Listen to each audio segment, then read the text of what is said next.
Okay, so we'll go back to another video.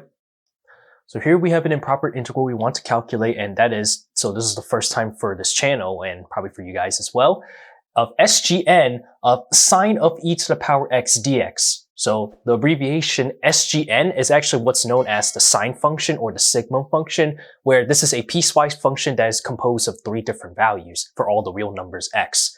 So the sine of x is equal to 1 when x is strictly greater than 0, -1 when x is strictly less than 0, or 0 when x is equal to 0. So with that in mind, so you might be thinking, so sine of e to the power x, so it comes down to the same 3 values, -1, 0, or 1. So what it really is the sine function acts as a sort of indicator whether, the function's either a positive or negative or equal to 0. If you can probably think about this in terms of a higher mathematics, well, specifically learning about the indicator function / characteristic functions, it's like saying you can assign the element 1 or the value 1 when x belongs into that element, or 0 when x is not in that element. Something similar to that perspective.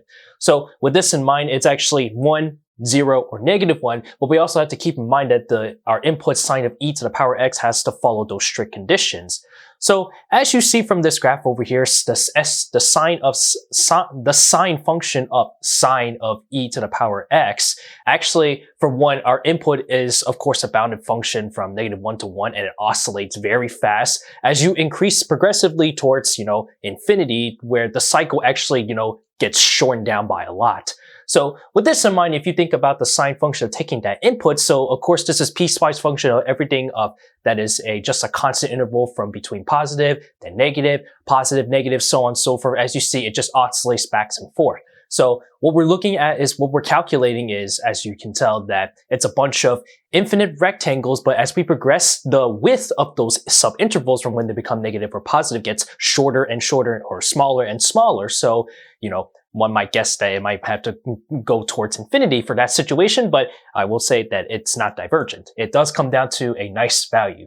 So with this in mind, how to tackle such integral is, of course, using that definition of the sine function of our input. Then we have to break this up differently such that, as mentioned, we're calculating these infinitely many rectangles. So we have to be a little bit discrete when it comes to adding up those finite rectangles. So if that's a lot to intake, don't worry. We're going to actually put out all the writing. So this is going to be a fun one. So let's just jump right in. So just to give a little bit of a reiteration, this is the basic definition on what the sine function of x is equal to. So we have these 3 values with these conditions. So we also have to put in that we're dealing with sine of e to the power x as our input for the sine function. And this actually follows this condition. So with that in mind, so of course, as mentioned, we have to break this up into, discrete like sums. Specifically, that we have to consider the possibility for, of course, with sine of e to the power x being strictly greater than 0 and less than or equal 0. We can actually disregard the 0 part because it's, again, this is dealing with rectangles, and at that point you have an area of 0 if it was at that point. So what we do is break up the integral, but before we actually do that, we want to know where it actually breaks up, since as it equals 0 from here, that's when it oscillates to the point where we can switch from -1 then to +1, so on and so forth. So what we notice is that if I set the function, so sine of e to the power x, and we set that equal to 0, of course, there's actually going to be infinitely many values it's going to equal 0 for x. So solve that on its own. We have that x is indeed just going to equal to the natural log of n times pi, such that n is a natural number. Now, of course, I put the natural numbers for that number set such that because everything we're dealing with in our bounds of integration is not negative. So with this in mind, and then as mentioned, as I showed back our Desmas function over here, that sine of e to the power x oscillates back and forth, then you actually notice that, of course, as mentioned, the sine function itself indeed is a bounded function from -1 to 1. So well, the right word, well, not really the right word, the word I'll be using is periodicity, meaning like it goes through the whole cycle over again, but I'll just put this as like the half periodicity, such that if you take a look closely, that it actually switches from odd to even depending on what the natural numbers is. So it'll at one point reach -1 for the value when you actually put that in terms of the sine input, and then there's another point it'll actually reach +1 once you transition from the even to the odds of that cycle. So what it's basically what it comes down to is that as I break this integral up, so for one, let me see, I'll just put this as the integral from 0 to infinity. So I'm actually just going to write the same thing all over again. So as we start from 0, so the first time it's actually going to hit that 0 mark, well, at x equals 0 for that case.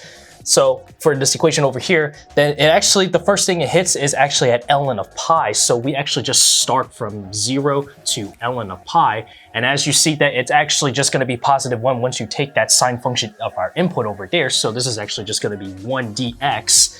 Then the next thing we have to do is, as I mentioned, we have to break this up into discrete, well, the infinite sum of all those rectangles where it alternates from -1 to +1.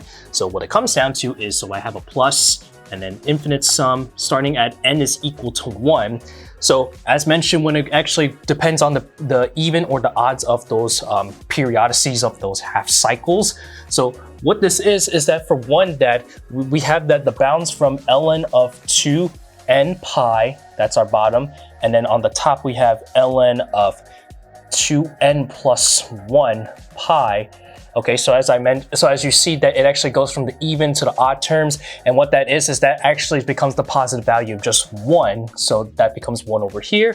And then next is when it switches from odd to even. So of course, as you take a look from that graph, it actually is going to become -1 when you take that sine function input. So of course that's going to be -1, so I'll just factor that out, so that becomes a minus.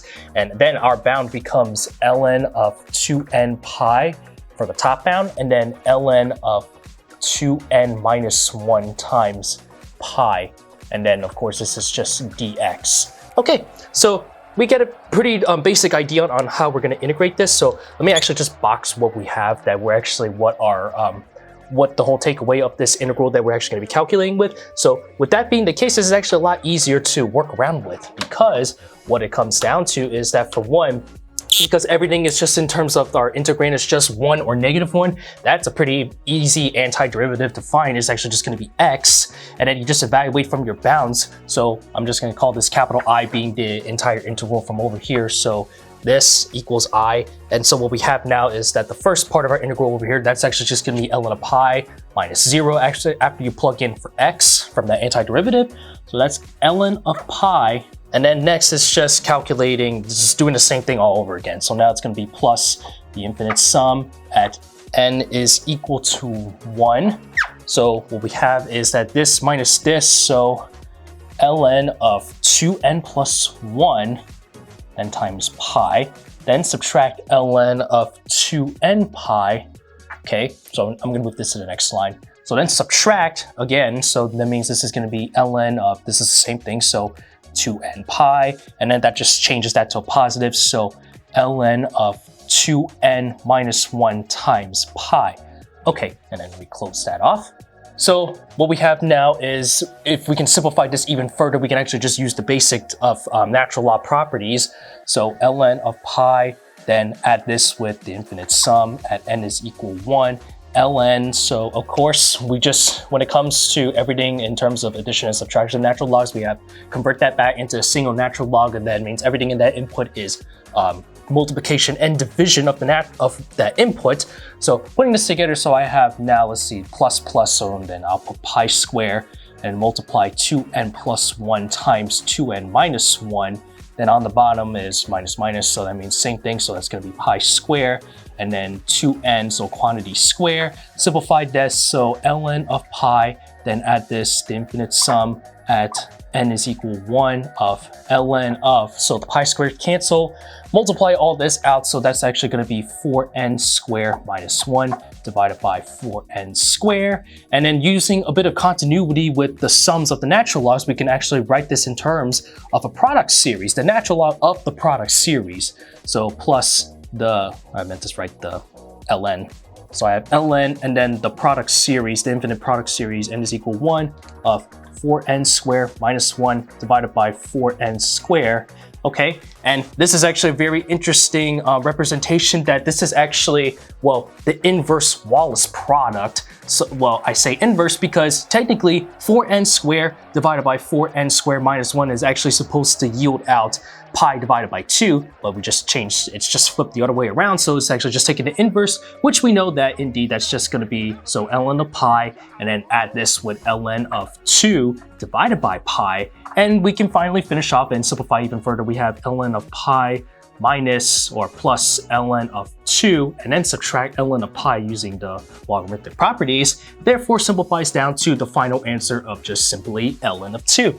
And therefore that concludes our final answer, ln of 2. So as mentioned, it's not divergent, it converges to some value, a very nice value indeed, dealing with the sine function, and with that pretty crazy input we have sine of e to the power x. So there you have it.